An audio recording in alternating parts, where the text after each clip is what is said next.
তাইলে এরা ভয় পাবে, নাইলে পাবে না। এই জন্য আসুন আমরা আমাদের নবীর উপরে সব সময় দরুদ সালাম পেশ করব এবং সব সময় অবশ্যই তাকবীর দিলে সাথে সাথে নারায়ে রিসালাত ইয়া রাসূলুল্লাহ বলবো। রাজি আছেন ইনশাআল্লাহ? নবীর রিসালাতকে অস্বীকার করে শুধু নারায়ে তাকবীর দেওয়া লোকেরা এরা সত্যিকার অর্থে মুমিন নয়। এটা আপনি যতভাবে বলবেন আমি প্রমাণ করে দিতে পারব। আল্লাহ আমাদের সকল অন্যায় যদি কেউ করতো তারও প্রতিশোধটা তিনি ন্যায়ভাবে নিতেন। সুবহানাল্লাহ। নবীজি মুহাম্মদুর রাসূলুল্লাহ সাল্লাল্লাহু আলাইহি ওয়াসাল্লাম বরং সবচেয়ে বেশি যেটা করেছেন সেটা হচ্ছে শুধু ক্ষমা করে দিয়েছেন, সবাইকে শুধু ক্ষমা করে দিয়েছেন। মক্কাবাসীরা জুলুম করেছে, মক্কা বিজয়ের সময় গিয়ে গণহারে ক্ষমা করে দিয়েছে। মদিনা শরীফে ইহুদিরা রাসূলের সাথে বারবার বেয়াদবি করেছে, রাসূল তাদেরকে ক্ষমা করে দিয়েছে। কাফেররা যুদ্ধের ময়দানে রাসূলের অসংখ্য সাহাবীকে হত্যা করেছে, শহীদ করেছে, রাসূল তাদেরকে ক্ষমা করে দিয়েছে।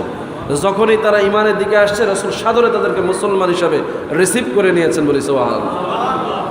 যেই নবীর চরিত্রে ফুলের ফোঁটা দেওয়া সম্ভব না, কলঙ্ক তো দূরে থাক, যেই নবীজি মুহাম্মদুর রাসূলুল্লাহ সাল্লাল্লাহু আলাইহি সাল্লামের গোটা জীবনটা উম্মতের জন্য আদর্শ না, শুধু সমস্ত মাখলুকাতের জন্য আদর্শ।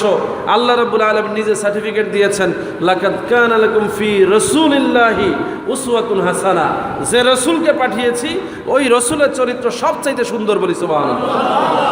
তাইলে যেই রাসূলকে পাঠাইছে তার চরিত্র সুন্দর, তাইলে তার চরিত্রের মধ্যে অপবাদ দেয় কারা? যারা রিসালাতের বিরোধী, তারা। কি বলেন ঠিক কিনা? সুতরাং রিসালাত বিরোধী যেই হোক সে একই কাতারে মুরতাদ। যদিও সে সুরতে মুসলমান, যদিও সে নারায়ে তাকবীর বলে, তাতে কিচ্ছু আসবে যাবে, কারণ সে রিসালাতকে অস্বীকার করে। কথা বুঝতেছেন?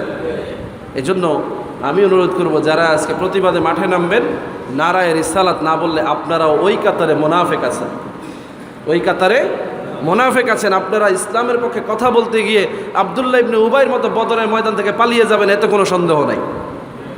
গাজওয়ায়ে হিন্দ যখন কায়েম হয়ে যাবে আপনারাও কি করবেন? ময়দানে সবার আগে স্লোগান দিয়ে যাবেন, আবার আপনারাই ময়দান থেকে পালিয়ে যাবেন। এই কথা ইতিহাস প্রমাণ করেছে।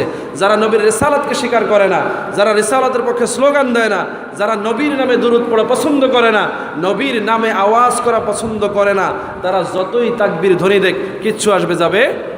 কারণ কারবালার ময়দানেও আমরা দেখেছি নবী পরিবারের বিরুদ্ধে 22,000 ইয়াজিদ বাহিনী নারায়ে তাকবীর ধ্বনি দিয়ে হুসাইনের মস্তকটাকে শরীর থেকে আলাদা করেছে। নাউজুবিল্লাহ। তাদের কি তাও ইমান ছিল? ইমান ছিল তাদের? হুসাইনকে শহীদ করেছে যারা, তারা নারায়ে তাকবীর ধ্বনি দিয়েই হুসাইনের গলায় ছুরি চালিয়েছে। তারাও কি মুসলমান ছিল? তারাও কি মুমিন ছিল? প্রশ্নই আসে না। তাহলে এই নারায়ে তাকবীর দিলেই যে আপনি মুসলমান, এটা আমরা বিশ্বাস করি। আমরা তখন বিশ্বাস করব যখন দেখি যে আপনি নারায়ে তাকবীর বলার পরে পরে এবার নারায়ে তাকবীর আল্লাহু আকবার বলে আপনি নারায়ে রিসালাত ইয়া রাসূলুল্লাহ বলছেন অথবা মুহাম্মদুর রাসূলুল্লাহ বলছেন, আপনি সত্যিকার মুসলমান। বলি সুবহানাল্লাহ। এজন্য ভাইয়েরা, মুনাফিক চিনে নেবেন, মুনাফিকদের সাথে কোনো কাজে যাবেন না, এটা ইমানদারি না। আজকে এই প্রতিবাদে আমরা অনেক জায়গায় শামিল হব না, কিন্তু আমাদের প্রতিবাদ সোচ্চার, কিন্তু আমরা অনেকের সাথে শামিল হব না, কারণ ওগুলো মুনাফিক। ওগুলো কি? মুনাফিক। এই কথা আমি এজন্য বলছি যে দিন ইসলামের জন্য সবচেয়ে ক্ষতির কারণ হয়েছে মুনাফিক মুসলমানেরা। কারা? মুনাফিক মুসলমানেরা, যারা একদিকে নবীকে মন থেকে ভালোবাসতো না, ইসলামের কথা বলতো, আরেকদিকে তাদের মনের মধ্যে কাফেরদের জন্য ভালোবাসা ছিল, কিন্তু কাফেরদের বিরুদ্ধে বলতো। বুঝতে পেরেছেন? নবীর জন্য ভালোবাসা না ছিল না, আল্লাহর পক্ষে বলতো। নবীর জন্য ভালোবাসা অন্তরে নাই, কিন্তু কথা বলে কার পক্ষে? আল্লাহর পক্ষে। আরেক দল হচ্ছে কাফেরদের জন্য অন্তরে ভালোবাসা, মুখ দিয়া বলে আল্লাহর কথা। এই উভয় দল মুনাফিক। কথা বুঝাইতে পারছি? আর আল্লাহর কোরআনের কথা অনুযায়ী, রাসূলের হাদিস অনুযায়ী একটাই সুস্পষ্ট বাণী, ঈমানদার তারাই যারা নবীর ব্যাপারে মহব্বত রাখে এবং যারা জবান দিয়ে নবীর পক্ষে কথা বলে। এই জন্য আজকে প্রতিবাদ যারা করবে, আমরা যদি দেখি তারা নবীর পক্ষে স্লোগান দিচ্ছে, তাইলে আলহামদুলিল্লাহ। আর যদি দেখি যে না, তারা আল্লাহর পক্ষে স্লোগান দিচ্ছে কিন্তু নবীর পক্ষে স্লোগান দিচ্ছে না, তাহলে আমার প্রশ্ন থাকবে, আপনি কার বিরুদ্ধে প্রতিবাদে নেমেছেন? ওরা তো নবীর চরিত্রেই কলঙ্ক দিয়েছে, ওরা তো আল্লাহকে গালি দেয় নাই, ওরা তো নবীকে গালি দিয়েছে, ওরা তো নবীর বিরুদ্ধে মিথ্যাচার করেছে, ওরা নবীর চরিত্রের মধ্যে কলঙ্ক লেপন করেছে। তারা নবীকে মরুভূমি ডাকাত বলছে, বলি নাউজুবিল্লাহ। তারা নবীকে চরিত্রহীন বলছে, বলি নাউজুবিল্লাহ। তারা নবীকে নারী রূপী বলছে, বলি নাউজুবিল্লাহ। তারা নবীকে বিভিন্নভাবে সন্ত্রাসী আখ্যা দিচ্ছে, বলি নাউজুবিল্লাহ, যেটা নবীর চরিত্রে নাই। তাহলে তারা প্রতিবাদ করছে নবীর বিরুদ্ধে, কথা বলছে নবীর বিরুদ্ধে, তোমরা স্লোগান দিবা কার পক্ষে? কার পক্ষে? সুন্দর করে বুঝাই বলেন, কার পক্ষে? নবীর পক্ষে। কারণ তারা তো নবীর বিরুদ্ধে বলছে, তারা জানে নবীকে যদি অপমানিত করা যায় তাহলে অটোমেটিক আল্লাহকে অপমান করা হয়ে যায়।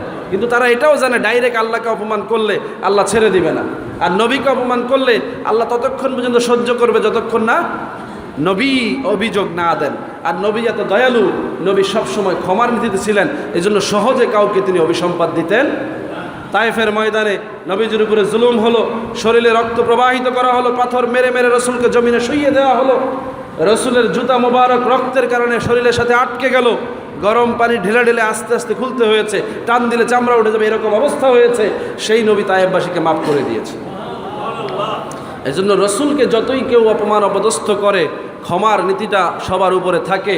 এজন্য চূড়ান্তভাবে তাদের উপরে গজব আসে না, তাদের উপরে পর্যায়ক্রমে তাদের উপরে বিপদ আসে না, একটু সময় লাগে। কি লাগে? একটু সময় লাগে।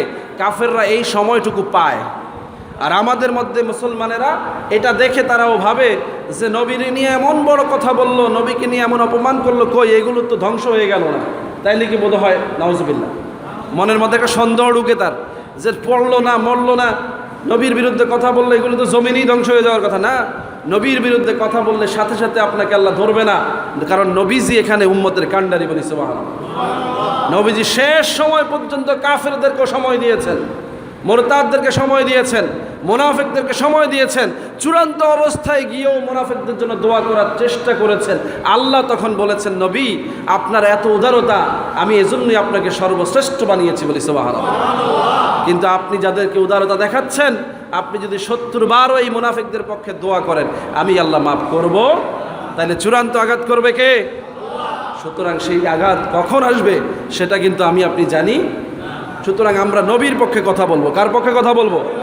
কাফেররা নবীর বিরুদ্ধে বলছে, মুরতাদরা নবীর বিরুদ্ধে বলছে, জাহেল মুরুক্ষরা নবীর বিরুদ্ধে বলছে, মুনাফিকরা নবীর বিরুদ্ধে বলছে, আমরা নবীর পক্ষে বলবো। কার পক্ষে বলবো? তাহলে নবীর পক্ষে বলতে হলে তাকবীর হবে কি? নারায়ে রিসালাত ইয়া রাসূলুল্লাহ। কি হবে বলেন? নারায়ে রিসালাত, নারায়ে রিসালাত ইয়া রাসূলুল্লাহ। এটা যত বেশি হবে, এটা যত বেশি হবে তত আপনি নবীর পক্ষে, এটা প্রমাণ হবে। কি বলেন? ঠিক না? নারায়ে তাকবীর তো থাকবেই, সেটা তো আমাদের সবার ধ্বনি। বললাম না, মুমিন মুসলমান মুনাফিক বেঈমান কেউ এটাকে বাদ দিয়ে পারবে না, কারণ সমস্ত কিছুর মালিক কে? আল্লাহ। সুতরাং সবার উপরে নারায়ে তাকবীর আল্লাহু আকবার, এবং সবার উপরে নারায়ে রিসালাত ইয়া রাসূলুল্লাহ থাকবে। এটা যদি বহাল রেখে আপনি প্রতিবাদ করেন, তাইলে আমি ধরে নেব আপনি ইমানদার হিসাবে নবীর পক্ষে কথা বলছেন। আর যদি আপনি স্লোগানের মধ্যে দুর্নীতি করেন, কারচুপি করেন, ওদিকে কাফের মুরতাদের বিরুদ্ধে বলেন, তাহলে বোঝা গেল আপনি তাদেরকে ময়দানে সময় করে দিচ্ছেন। কিভাবে সময় করে দিচ্ছেন দেখেন, গ্রামে একদল বাজে দরবারি আছে, অন্যায়কারীকে প্রশ্রয় দেওয়ার জন্য তারা দরবারে গেলেই প্রথমে যে অন্যায় করছে তারা গিয়ে 2-3টা খায়দাবত দিয়া লায়, এমন ভাব যে খুব উপযুক্ত বিচার করছে, অথচ তার অপরাধ আরও বড়। অপরাধ কি? ধরেন একজনের ইজ্জত নষ্ট করেছে, সম্মানহানি করেছে, এখন বিচারক গিয়ে তারে কি করলো? 10টা জুতার বাড়ি দিয়ে দিল। কয়টা জুতার বাড়ি? এটা কি উপযুক্ত শাস্তি? এটা দিয়ে কি করলো? সে মানুষের ব্রেনের মধ্যে একটা হ্যামার চালাই দিল, যে দেখেন আমি তো আইসা তার বিরুদ্ধেই প্রথমে অ্যাকশন নিছি, পরবর্তীতে দেখা গেল যে সে সামান্য সাজা দিয়া তারে পার করে দিতেছে। এরকম আছে না নাই? আজকে জমিনের মধ্যে আমরা দেখি এরকম মুসলমানের সংখ্যা বেশি, যারা কাফের মুরতাদদের বিরুদ্ধে স্লোগান দিতে রাস্তায় যায়, খুব সূক্ষ্মভাবে তারা তাদের বিরুদ্ধে বলে, কিন্তু নবীর পক্ষে কোনো আওয়াজ করতে রাজি। তারা নবীর দুরুদের বিরুদ্ধে অবস্থান নিয়ে আছে, তারা নবীর মিলাদের বিরুদ্ধে অবস্থান নিয়ে আছে, তারা নবীর কিয়ামের বিরুদ্ধে অবস্থান নিয়ে আছে, তারা নবীর সালাতু সালাম পড়তে দেয় না, আজানের আগে দুরুদ পড়তে দেয় না, জানাজার পরে দোয়া করতে দেয় না, কিন্তু আবার তারাই গিয়ে রাস্তায় সবচেয়ে বেশি স্লোগান দেয়। তাইলে আমরা কি ধরে নিতে পারি না যে এরা প্রত্যক্ষভাবে রসুলের শান মানকে ধ্বংস করে দিচ্ছে, আর যখন কেউ প্রকাশ্যে কিছু বলছে তখন এরা গিয়ে প্রতিবাদের অভিনয় করতেছে? কি বলা ঠিক না? আমার এই বলায় হয়তো কেউ খুশি হবে না, কিন্তু আমি এটা বলছি, আপনার ইমানকে পরিশুদ্ধ করেন, আপনার ভিতরের ইমানটাকে সত্যিকার অর্থে জাগান। প্রতিবাদ যদি করতেই হয় তাহলে সর্বসত্তা নিয়ে করেন, পরিপূর্ণ ইমান নিয়ে করেন, আপনি এই প্রতিবাদের কারণে জান্নাতি হবেন। কারণ যারা নবীর পক্ষে ভালোবাসা দেখাবে তারা নবীর সাথে জান্নাতি হবে, তাদের ইমান আছে, এটাই প্রমাণ। কি বলেন ঠিক কিনা? রসুল বলছেন লা ইউমিনু আহাদুকুম হাত্তা নাকুনা হাব্বা ইলাইহি মিন ওয়ালাদিহি ওয়া ওয়ালিদিহি ওয়ান নাসি আজমাইন। নবীকে যারা মহব্বত করবে তাদের কাছে তাদের সন্তানের চাইতে, মা বাবার চাইতে, সমস্ত মানুষের চাইতে নবী বেশি প্রিয় হবে বলি সুবহানাল্লাহ। তাইলে সেই প্রিয় নবীকে যদি তুমি নবী বলে স্বীকার করো, তার পক্ষে যদি স্লোগান দিতেই চাও, নবীর রিসালাতকে তোমার ভালো লাগে না কেন? নবীর মিলাদ কেন তোমার ভালো লাগে না? নবীর দুরুদ কেন তোমার ভালো লাগে না? নবীর জন্য লোকেরা একটু আয়োজন করে বসে একত্রিত হয়ে নবীর জীবনী আলোচনা করবে, নবীর মিলাদুন নবী পালন করবে, সেগুলো তোমার কেন ভালো লাগে না? তুমি আসলে কোন তরিকার মুসলমান? তুমি কি কাফেরদের সাথে আতাত করে জমিনে ফয়সালা করতেছো, না তুমি মুমিনদেরকে ধোঁকা দিয়ে তাদের সাথেও সম্পর্ক রাখো আর এদের সাথেও সম্পর্ক রাখো? আল্লাহ আমাদেরকে হেফাজত করুন, সকলে বলি আমিন। আমাদের মুসলমানদের অবস্থা হচ্ছে আমরা খুব সামান্য কিছুতেই লোভী হয়ে যাই। কি হয়ে যাই? দেখেন, প্রসঙ্গক্রমে ওয়াজ করতেই হয়। জিলাপি আমার কাছে একটা চমৎকার বিষয়, এটা তোবারক। কি এটা? একটা নিয়ামত। কেন? এটা একটা নিয়ত আছে। কি আছে? এখানে যখন মিলাদ হবে, দোয়া হবে, এরপরে মুসল্লিদেরকে মিষ্টান্ন খাওয়ানো হবে। নিয়ত এটা না? না এমনি এমনি দিয়ে দিবে? দিবে না। তাহলে নিয়ত পূরণ হওয়ার আগে এটা তোবারক হয় না। এমনিতে দোকান থেকে কিনে খেলে এটা জিলাপি হয়, আর যখনই কোনো দোয়া মিলাদের পরে খাওয়া হয় তখন এটা তবারক হয়ে যায় বলি সুবহানাল্লাহ, বরকতময় হয়ে যায়। জিনিস কিন্তু একই। বুঝাইতে পারছি? নবীর প্রতি মহব্বত প্রকাশটা ঠিক এমনি। আপনি যখন সত্যিকার অর্থে নবীর সুন্নত, নবীর চরিত্র, নবীর গুণাবলীকে মহব্বত করে প্রতিবাদ করবেন, সেটা হবে সত্যিকার অর্থেই মহব্বত। আর যখন আপনি নবীর চরিত্রের বিরুদ্ধে নানাভাবে ষড়যন্ত্র করে প্রকাশ্যে গিয়ে বলবেন নবীর উপরে অপমান করাতে আমাদের কলিজায় লাগছে, এটা হবে মুনাফিকি। কথা বুঝতেছেন? এই জন্য ভাইয়েরা, আমরা প্রতিবাদ জানাচ্ছি, প্রতিবাদ করব, আবার আল্লাহর ফয়সালার জন্য অপেক্ষা করব। আমরা জমিনের মধ্যে ফিতনা ফাসাদ এই পর্যায়ে করতে চাই না যেটা নবী করেন নাই। কি বলেন ঠিক কিনা? নবীও শেষ পর্যন্ত আশা করেছেন যে এই কাফের মুশরিকরা আল্লাহর কোরআনের রাজত্ব বুঝবে, নবীর চরিত্র বুঝবে, বুঝে তারা মুসলমান হবে। হয়েছে অনেক, হয় নাই? যারা বদরে রসুলের বিরুদ্ধে যুদ্ধ করেছে, পরবর্তীকালে তারা উহুদে আবার মুসলমানদের পক্ষেই কাফেরদের বিরুদ্ধে যুদ্ধ করেছে। সুবহানাল্লাহ। যারা মক্কা থেকে রসুলকে বের করে দিয়েছে, তারাই আবার রসুলকে মক্কায় রিসিভ করেছে বলি সুবহানাল্লাহ। যারা মক্কার জমিনকে নিজেদের জমিন বলে দাবি করে নবী মুহাম্মদকে দেশ থেকে বাধ্য করেছে, তারাই আবার যখন রসুলকে এই মক্কা বিজয়ের পরে আকাঙ্ক্ষা করেছে, মোহাম্মদ যদি আমাদের বিরুদ্ধে ব্যবস্থা নেয় আমাদের কোনো আপত্তি নাই, মোহাম্মদ যদি আমাদেরকে ক্ষমা করে দেয় তাহলে আমরা ইসলাম গ্রহণ করব। শর্ত দেয় নাই, বিনা শর্তেই নবী বলছেন তোমাদেরকে মাফ করে দিলাম। অসংখ্য কাফের মুশরিক মুসলমান হয়েছে, আবার কিছু কিছু মুসলমান কাফেরদের সাথেও যোগ দিয়েছে, এরকমও ছিল। সেরকম মুরতাদও সেই যুগেও ছিল। সুতরাং এই যুগে আমাদের মধ্যে এরকম অসংখ্য মুনাফিক মুসলমান আছে যারা হামতাম করে বেশি, কামের বেলায় বাধা দেয়। কথা বুঝতেছেন? আমাদের মতো সাধারণ মুসলমানরা আমরা সারা বছর নবীর দুরুদ পড়ি, নবীর মিলাদ পড়ি, সালাম দেই, কিয়াম করি, আমরা নবীকে মহব্বত করি কি করি না, এটা কি আল্লাহর দরবারে লেখা হবে না? আর তারা বছরে একবার সুযোগ পাইলে ইস্যু বানায় যখন প্রতিবাদে যায়, আমরা না গেলে তখন মন্তব্য করে হেরা তো আইলো না। আমাদের তখন চিন্তা হয় যে আমরা কাদের সাথে যাব, তারা কি সত্যিকার অর্থে মুমিন কিনা, তারা কি সত্যিকার অর্থে নবীর রিসালাতের পক্ষে কথা বলছে কিনা, না তারা সমাজে গিয়ে মানুষকে ফাঁকি দিয়া আরও বেশি মুরতাদ বানানোর চেষ্টা করতেছে বলি নাউজুবিল্লাহ। এটা ভাবা লাগে। কি বলেন ঠিক না? এই জন্য আমি বলবো প্রতিবাদে আমরা একমত আছি, কিন্তু অবশ্যই যার তার সাথে প্রতিবাদে যাব না। প্রতিবাদ কার সাথে করব, তাদেরকেও আমাদের আহাল হতে হবে। কি বলেন ঠিক কিনা? না হলে বদরের ময়দানের মতো করে মুসিবতে পড়ার ভয় আছে না নাই? রসুলকে যদিও আল্লাহ এই ব্যাপারে সতর্ক করেছেন, রসুল তার উপর উদার ছিলেন, রসুল ছিলেন সর্বশ্রেষ্ঠ। আমরা তো সেরকম না, আমাদেরকে একটু সতর্ক হতে হবে। কি বলে ঠিক না? আমাদের শক্তি, আমাদের পাওয়ার এত বেশি না যে আমরা একদম শেষ অবস্থায় গিয়ে নিজেদেরকে বাঁচাইতে পারবো। এটা পারবো না, কারণ আমাদের ইমানের দুর্বলতা আছে। এই জন্য আমাদেরকে সবসময় দূরত্ব মেনটেন করতে হবে, মুনাফিকদের থেকে, ফাসিকদের থেকে, মুরতাদদের থেকে দূরত্ব রাখতে হবে। আর নিজ অবস্থান থেকে প্রতিবাদ এটাই হবে, বেশি বেশি নবীর দুরূদ সালাম চলবে। আলহামদুলিল্লাহ বলেন। কি চলবে? নবীর দুরূদ সালাম যত বেশি বেশি প্রচার হবে, ওদের এই বলায় কিছু আসবে যাবে না। আমাদের সন্তানগুলো জানবে আমরা কাকে ভালোবাসি, আমাদের সন্তানগুলো জানবে আমরা কার উপরে দুরূদ সালাম পড়ি, আমাদের সন্তানগুলো ওইভাবে অভ্যস্ত হয়ে যাবে। ওরা যতই নবীর চরিত্র নিয়ে কথা বলবে, এদের মনে এগুলো জায়গা পাবে।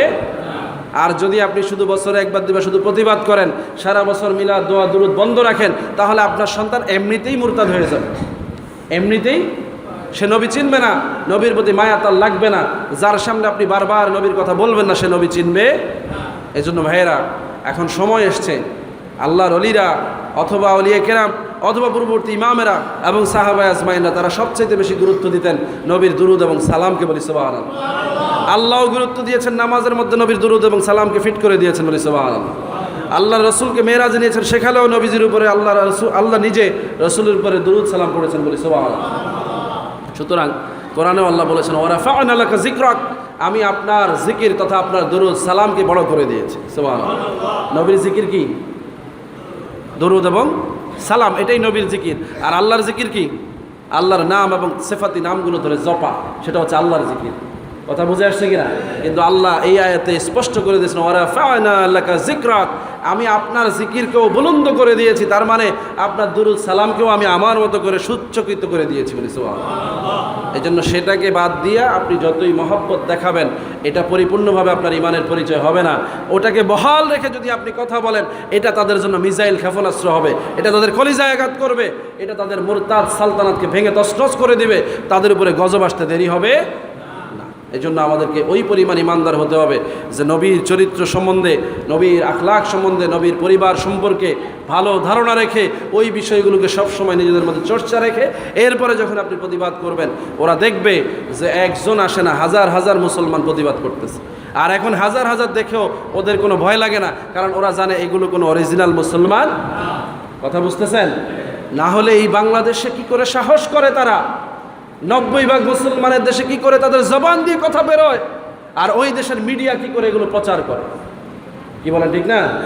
ভয় নাই, কারণ মুমিনদের মধ্যে ওই যে সত্যিকার অর্থে চেতনা কাজ করেন, এই জন্য ওরা ভয় পাচ্ছে না। এই জন্য ভাইয়েরা, ভয় পাইতে হলে আপনাকে তাকওয়াবান, ফরহেজগার, মুত্তাকি, নবীর দুরুদ সালামের পাবন্দি করতে হবে, তাইলে এরা ভয় পাবে, নাইলে পাবে না। এই জন্য আসুন আমরা আমাদের নবীর উপরে সবসময় দরুদ সালাম পেশ করব এবং সব সময় অবশ্যই তাকবীর দিলে সাথে সাথে নারায়ে রিসালাত ইয়া রাসূলুল্লাহ বলবো। রাজি আছেন ইনশাআল্লাহ? নবীর রিসালাতকে অস্বীকার করে শুধু নারায়ে তাকবীর দেওয়া লোকেরা, এরা সত্যিকার অর্থে মুমিন নয়। এটা আপনি যতভাবে বলবেন আমি প্রমাণ করে দিতে পারব। আল্লাহ আমাদের সকলকে হেফাজত করুন, সকলে বলি আমিন। ওয়া মা তাওফিক ইল্লা বিল্লাহ। আসসালামু আলাইকুম ওয়া রাহমাতুল্লাহ। যারা কাবলাল জুমা পড়েন, যারা রাকাত সুন্নাত পড়েন।